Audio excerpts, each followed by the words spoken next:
Hey everyone, Tankenstein here. In this video, I'll be explaining and going over custom loadouts in War Thunder, showing you how to use them, what they are, and how they benefit you. That being said, of course, please like, comment, and subscribe if you would like more content like this. But without further ado, let's get into it. So that being said, custom loadouts are a feature in War Thunder in which you can basically customize a loadout. Now, they are not in every single plane thus far, and they are only currently available for planes. Maybe in the future we'll be able to stash ammo in tanks in certain ammo racks. Who knows? But first, we do have it for planes, and I'll just start off here with the A10A Late. So in order to access your custom loadouts, if you want to start making them, go down here to create, and then you could just start clicking on the various pylon squares. So you only have access to certain weapons in certain pylons, and of course some loadouts are going to be a little bit more powerful than others. For example, with the A10A Late, you can equip 2 AIM-9L Sidewinder missiles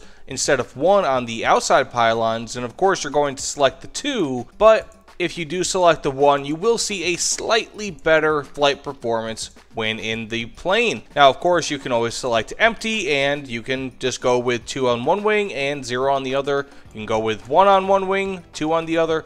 It's really up to you. Now, you can just kind of go through here, and it doesn't have to be congruent either. So you could select a 500-pound bomb, some 70mm Hydra missiles. I can select a 2,000-pound bomb here, AGM-65Ds. Of course, I mean, I think most people would select the AGM-65s, but if you're finding that you're dying before you can even use 6 of them, then you may as well just equip 3, and you can kind of keep going. Now, one interesting thing is if you have a level of incongruence, so a level of difference between the weight on one wing versus the other, you will not be able to use that loadout. So you can't just load up one wing full of weapons and the other wing empty of weapons. Of course, you do have to have a certain amount of similarities between both wings in order to actually be able to fly away. Now, depending on whatever your loadouts are, so this isn't the loadout I would choose, of course.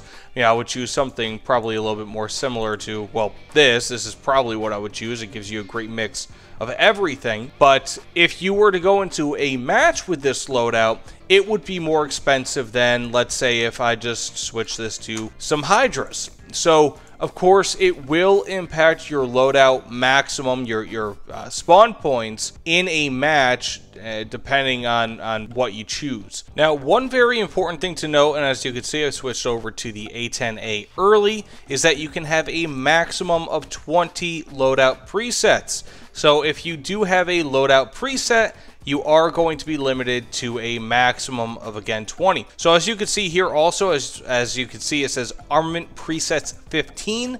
It is interesting because as soon as you start adding different armament presets, so I'll select another one. I'll just add a 500-pound bomb here just because it's ugly. Go ahead and add that, select it, and now I've got 16 armament presets, and my plane looks really, really stupid. Well, except for the really cool skin. But it is very important to note that you will have a maximum of 20. I don't really think that there's that many permutations in game where you're going to want more than a few desirable loadouts for different purposes, whether you want anti-ground, anti-air, multi-role. I really don't see that 20 being a huge hindrance to most people, but it is, of course, there. Now, an important thing to note here is that down here on your preset actions button, you can actually do a whole host of things for your pre-existing user loadout. So let's say if I were to go down here, you can rename, edit, copy, or delete even your loadout. So let's say if I wanted to copy my preset number 2, you can actually take the template for your number 2 that you've already created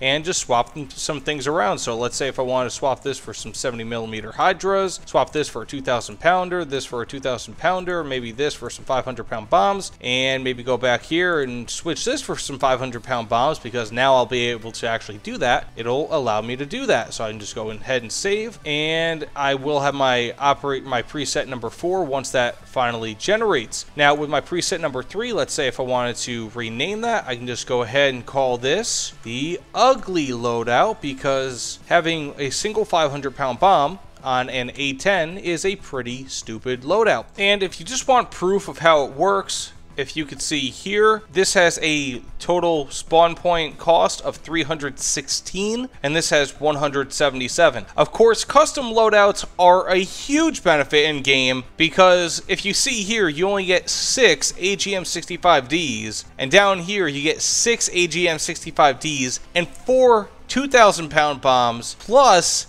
AIM-9Ls. Of course, you can get the AIM-9Ls up here for 316, but you also get the Hydra rockets. So this really allows you to be able to use the weapons capability of a vehicle to its fullest potential. Before, War Thunder would only allow you to use X or Y loadouts, give you limited amounts. Here, you can use totally way more weaponry, which will make you far more effective in a match. So this is a really, really cool feature, and I applaud War Thunder for bringing this in, or rather Gaijin for bringing this into War Thunder. But that being said, of course, please like, comment, subscribe. You guys know the dealio. I would really greatly appreciate every subscription, as that is what drives my channel. But either way, thank you so much again. I'll see you all on the other side. Take care, everyone.